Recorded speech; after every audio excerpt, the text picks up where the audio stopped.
Catch. અંગ્રેજીમાં આપણે ગુજરાતીમાં રમતો રમીએ છીએ, હિન્દીમાં રમીએ છીએ, ત્યાં અંગ્રેજીમાં ગેમ્સ એક પ્રકારની, અને જેનું નામ છે કેચ. શું નામ છે રમત ગેમનું નામ? કેચ.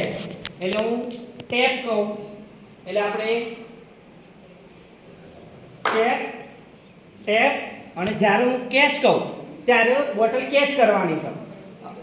તમારે ધ્યાન બોટલ સામે રાખવાનું, અને હું જે રીતે કહું એ રીતે એક્શન કરવાની, અને જ્યારે કેચ કહું ત્યારે બોટલને કેચ કરી દેવાની. એટલે કોણ કરે છે, કોણ પકડી લે છે એ આપણે બરાબર. ચાલો, જ્યાં સુધી કેચ ના બોલું ત્યાં સુધી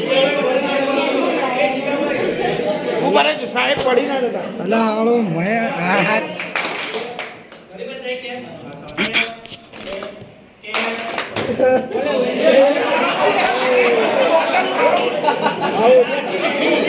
ક્લેપ કીધું છે. ઓહો